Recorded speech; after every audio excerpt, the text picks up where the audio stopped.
freaking out. Cause I'm breaking rules. They're freaking out. Cause I'm breaking news. Born in 1965, a woman screams out and says, he's alive. Straight from the womb to the nursery.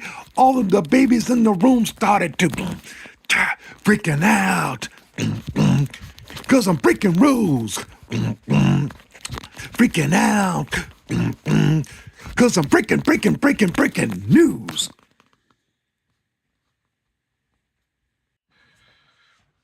Greetings, America. I'm coming on in here today to talk about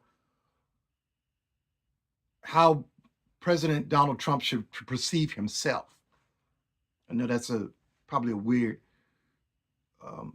topic to start off with, but I'm just wondering if President Trump were to pretend that he was someone other than a European American, white male, if he could pretend for a while that he was, for example, an African American male, or Asian American male, or Hispanic male, Hispanic American male. And I wonder how he would perceive what he's doing as his pretend self, as another culture. Donald Trump, you are part of a community that makes up 59% of the United States population, European Americans, aka the whites.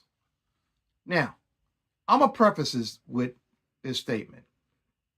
I don't believe that all European Americans are racist, or aka whites are racist, right? I don't believe that all of them. But there's a good certain portion of you that are. A good majority of you, European Americans, are tolerant. You tolerate the practice of racism against other cultures. And what do I mean by that? You're basing your decisions on race. You're saying, based on somebody's race, they could not possibly be merited into anything that they do as far as a job or a position or having a business or having schools or higher education or being accepted into certain institutions of higher learning because they are African Americans. But yet, you're saying that we shouldn't be allowed to get in because we are African American, Asian American, or Latino Americans.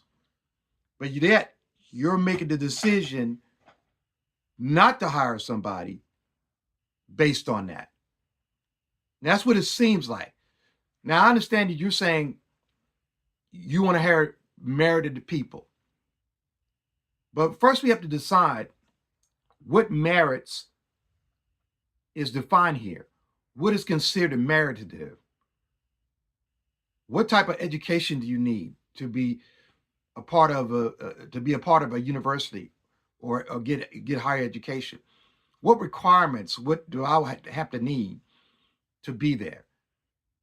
Is it based on academics alone, or is it based on a social level of my acumen? Do I have to be in the top 10% of financial presence in America? Or can I be the working class? Or can I be a middle class? Or can I be the poor? If it's based on academics, can I be poor and brilliant? Can I come from a poor upbringing and be brilliant? Can I be from a poor upbringing and be professional? Can I be a poor upbringing and be to work on time, appropriately presentable to my employer and his customers? Can I speak the language? Can I do that? Is that predicated on me being in a social, economical placement in life? Do I have to be have a net worth of a millionaire or a million or more to be considered merited to be in a place of position in government? Do I have to be that? What merits it? Because what you're doing is that I understand that you believe that DEI is not necessary, but in absence of DEI, are you still going to see the meritus of other people other than that's outside of your community or your so-called race, the European American race, aka whites race? I just want you to pretend that you're not that for 1 second, Mr. President. And I want you to listen to yourself in that pretend state. And I want you to think, how do I perceive the man who is president right now, how he's treating my pretend self? Would I feel welcome? Would I feel like I have an opportunity in this man's world? How he's governing? You have, relegated a position of wokeness and DEI to the entirety of one community and one race and other communities. And I think that's unfair because everybody is not about certain ideologies in their communities. Some are, a huge majority of them are. But I understand that. I understand what DEI is meant to be and what its purpose is. It says we're here and we're willing to participate in the construct and in the operation of the United States of America. We're here. If we're 14% of the population, we want 14% of the work, at least. If we're 19% of the population, we want 19% of the work here. We want to be responsible for 19% of the lift. If I'm 7% of the population, I want to be or accountable for 7% of the lift. What you're asking is that you're asking to take on your 59% and doing 100% of the lift, and everybody else standing around. Mr. President, I think you're looking at this wrong. And I think that the people who are advising you are looking at it wrong.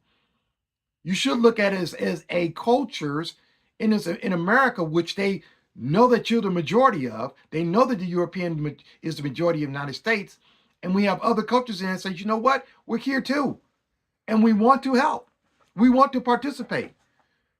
But yet you see that it's an infringement on your way of living. And it's not. There's nobody taking your job. I haven't had an occasion for somebody. I've never replaced anybody that was European Americans for their job.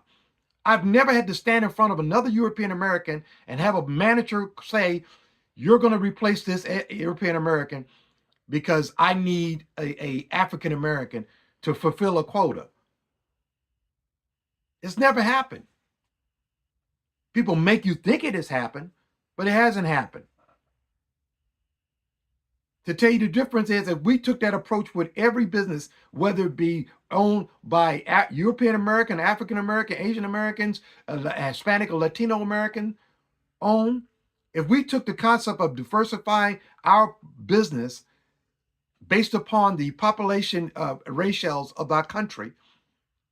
So for example, if I'm African American, I had to represent United States in my business. That means that 59% of my employees would be European Americans. 14% of my employees would be African American. 19% of my employees would be Latino and Hispanic Americans. And 7% of my employees would be Asian or Asiatic Americans. Now, is it logical? Yeah, it makes sense.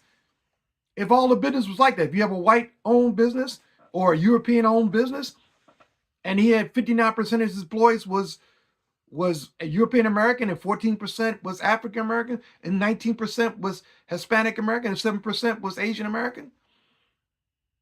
Who can come and argue that he's not diversified his company in the way that the United States of America is racial? I know I couldn't I'd be hard pressed to argue that this guy is not trying to diversify his workplace based upon the raciale of the communities that are in America, if he's an American company. This is my second point. I understand that you want all people to come in and work, to come into the office, because I know that's your space. You're a commercial real estate owner. That's your business. You're a commercial real estate business owner. I get it. And that infringes on your business.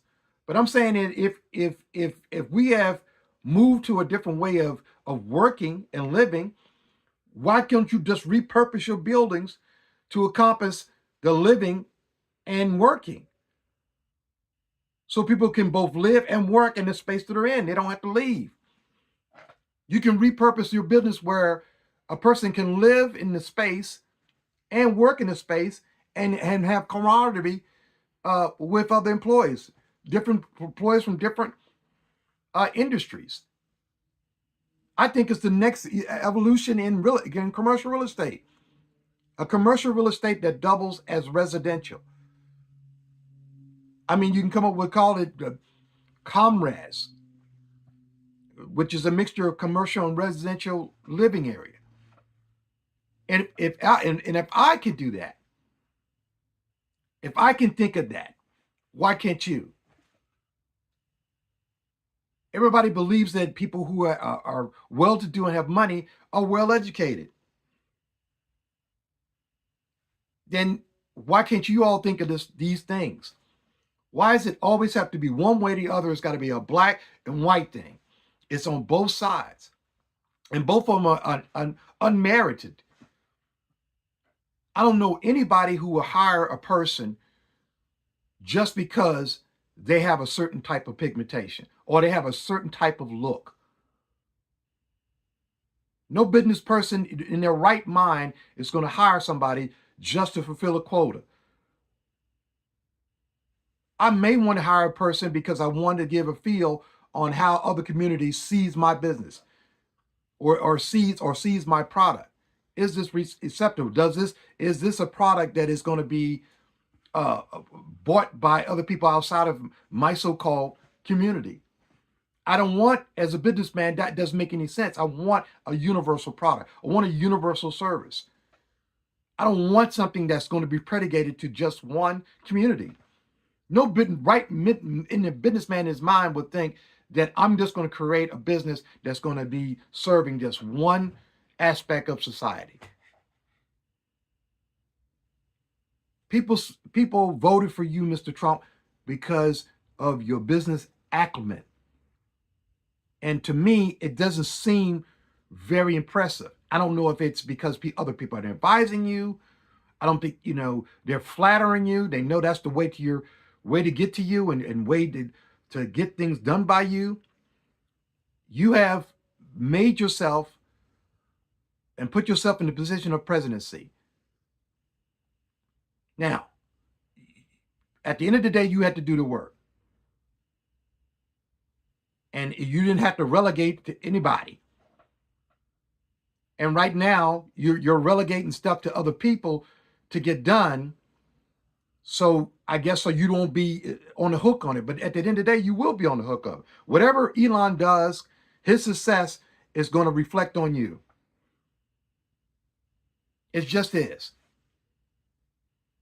If he fails, you fail. If your department heads, if you get rid of all these people based upon a certain criteria, based on physical criteria, and it doesn't work out, guess who that's going to come back on? You, Mr. President. You're going to have to take on that. You have the lifeline of the United States in your hands. If anything, where we're number one in is our GDP. We have the largest GDP in the world. Among all the other countries in the world, we have the largest. It's the only thing that we have consistently been number one at. And that's, you're putting that in jeopardy because you're alienated other parts of the world to you, our relationships with them. What I want to see is what has been impressed upon me, that they say that you were the art of the deal guy. And I'm not seeing it. Just to be honest with you, I'm not seeing the art of the deal guy. I'm seeing a person who's forcing their hand on it and sort of abusing the power that they've been given instead of being, invited or drawn to you. I see people just doing stuff because, you wanted a certain way and it doesn't work. And that's a liability. If you can't be criticized and you can't take the criticism and make the adjustments, it's still going to be your achievement. It's still going to be your success. But if you hold on to this, it's my way or no way, everything that you're going to do is going to be reflected upon you. If you fail, you can't fail. You can't fail once or twice. In the other scenario, you have room to fail. Because in that other scenario, you can readjust and make it as an successful achievement. But if you keep going around these same roads and we rehearse these same type of behaviors and mindsets that, has plagued our country for years, that we're basing everything on race and culture and everything else, and we're making decisions based on hatred and unevident perceived of other cultures, and making those assessments. We are bought into the superiority of one race or the other. But it conflicts with some of your constituency who are Christians or are faith-based. And if we believe in the Holy Bible, everybody can trace their genealogy back to Adam and Eve. We all came from the same parents that we believe in that in the Holy Bible. There wasn't just sets of us thrown all scattered on the earth. We gradually got to the point we're all a part of the same family at the end of the day. But yet we have been tricked and fooled to believe that there is one that's superior than the other.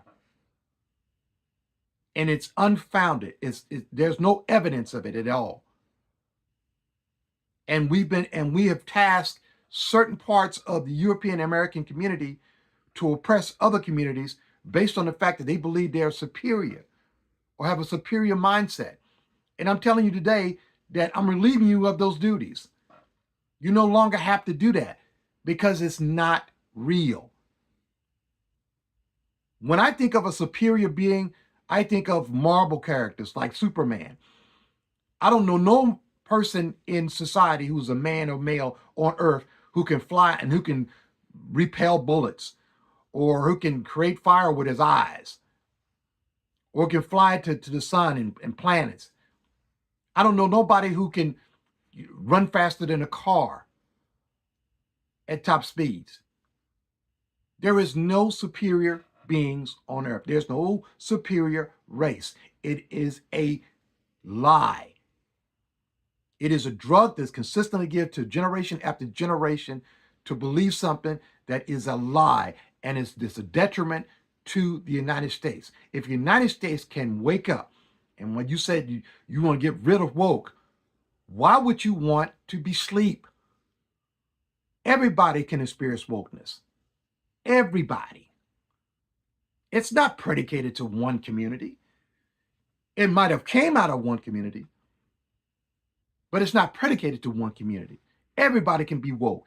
Everybody can be aware of the truth. And this is what we should be making our mission in life, to seek out the truth in all things, in all issues. And we should work together as a community, a big community as well. At the end of the day, we're all Americans. Why not have more than just one language in a country? That makes us more desirable. What if our children could speak English and Spanish and Korean and Chinese and Japanese? We should. That's the next thing. Multiple lingual children and people. No matter who comes over here in this country, we will be able to communicate with them. If in a language or in American languages, which is English or Spanish or Korean or Asian or Chinese or Japanese or Italian. That we can't. If I can think of these things, and I'm not a billionaire, I'm not a millionaire. But if I can do this, if I can come up with these ideas, like repurposing your commercial real estate to do things, why is it that there's nobody in your community that's in your around you in your sites that can't think of these things that I'm thinking about? We can make what's there work.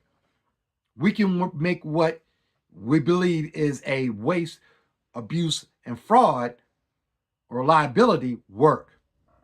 I just added another letter to it. I call it flaw. So if it's fraud, liabilities, abuse, and waste,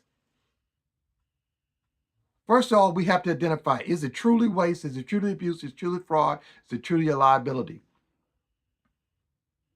And we have to have a way to filter it and see and test it and see if it is truly what it is before we form an action.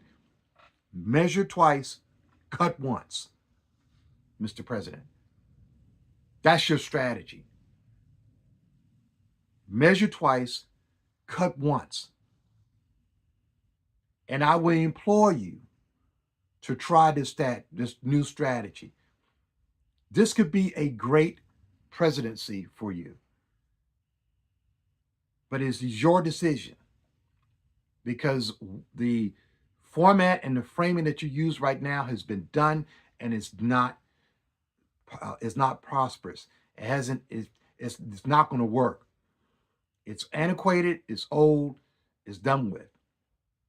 You need to come up with something new and better. And not regularly. So I think that you can come up with something.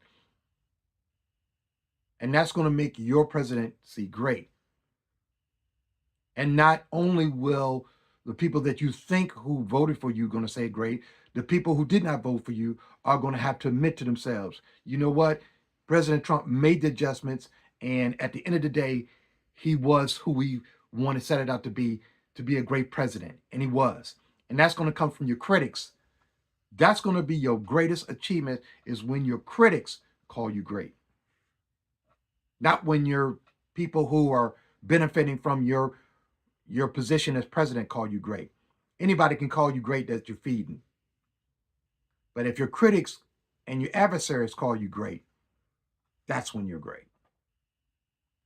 Because they don't have to do it. And it's hard for them to do it. So, Mr. President, measure twice, cut once. Thank you, America, for taking the time to check out the video. Hit the like button. Hit the comments. I know I'm going to get a lot of crazy comments. That's fine. I'm making my point. That's what it's called. Here is my point. That's what it is. Here is my point. Right? I'm not trying to represent whole communities. I'm not trying to represent a Democrat or Republican or some faith ideologies. That's not me. It's just a personal thing for me. So take it and leave it. This is presented to you by Greek Note. It's a greeting cards company. They put the greeting cards. Check out him. Check the like. Hit subscribe. Thank you for listening. We'll see you later. Bye.